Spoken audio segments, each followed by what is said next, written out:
Grayfield, Ohio. Life here moved as slowly as ketchup from a bottle, and few had the patience to shake it out. The town was so tight knit that your sinful thought could end up in the Sunday sermon before you'd even finish thinking it.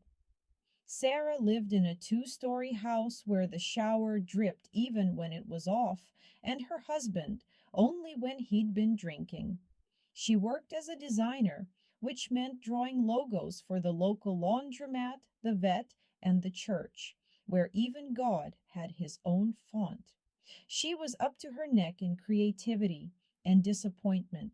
Her husband, Todd, he was a classic in a tank top that used to be white, lying on the couch with the remote in his hand like the king of a country that no longer existed. He used to fix cars. Now, just his own ego. "You sure are talented, Sarah," he'd say, staring at the TV. "Drawing on a computer and calling it art. Me, when I changed the brakes, that was real creativity." Kids? Oh, they were great. Her son asked why Dad always smelled like a hamburger, and her daughter idolized her teacher, who, rumor had it, was having an affair with the mailman. Typical small town. And then, on one of those days when Sarah had almost accepted that her life was just a faded version of a soap opera, she saw him, Matthew, her first love. The one who once taught her that kisses could last forever if you picked the right alley. He was standing by the mailbox, holding a box labeled "Fragile," like a symbol of everything she'd ever left behind. He'd opened a carpentry shop, Soulwood. The town was already gossiping that he sawed more than just wood. She went in out of politeness. She left with her old heartbeat fluttering. In the weeks that followed, she kept going there to talk about the sign design, but the sign never appeared. Instead, a new view of herself did. There, in the workshop, among the smell of sawdust and coffee, she felt alive again. And then, a rainy evening, closed doors, breaths, kisses, and his whisper. "You still use the same shampoo as in '97. It's weirdly exciting." At home, Todd was chewing chips like a tractor mowing hay and didn't even notice she was 2 hours late. Or maybe he did, because the next morning, as she tossed tea bags in the trash, he said, "If you've got yourself a new nail, just make sure you don't drive it into your heart. I don't need a new plot twist in my life." He didn't shout, didn't slam the door. He just looked at her like she was the last beer someone had opened and left to go warm.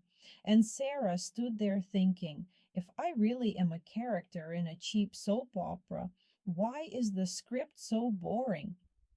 Todd was silent, and that was scarier than any curse.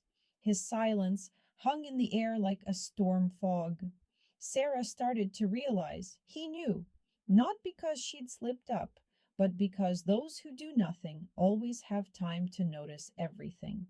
She didn't sleep that night. Matt texted her things like, "Don't be silent. We're not kids. Let yourself live." And Todd tossed and turned in bed like he was playing chess with the devil. The next day, when Sarah came home after a work meeting, there was a fire truck outside. Her house wasn't burning yet, but a neighbor said someone had smelled gas. Sarah walked closer and saw Todd.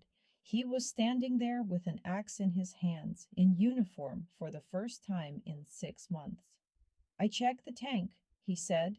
"Everything's under control. And one more thing, your carpenter better stay off my turf. Otherwise, it won't be the kitchen that catches fire, but something much bigger." He smiled, but not like a husband, like a wolf before it leaps.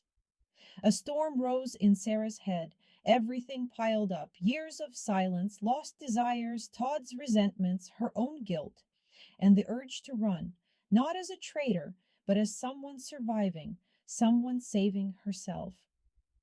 She didn't run home. She ran to Matt. to his workshop where the smell of wood mixed with anxiety. He knows, she whispered. I'm not afraid, Matt replied. I should have come back for you then. I'll do it now. And just then, glass shattered. Todd stood in the doorway. His face was red, not from anger, from exhaustion. So that's how it is. That's how you thank me? I could wipe him off the face of the earth, but you know what? His voice trembled. I just don't care anymore. Sarah felt her heart clench, not from fear, but because finally, for the first time in years, someone had told her the truth. Indifference is worse than hate. Todd wasn't jealous. He just didn't have the strength anymore.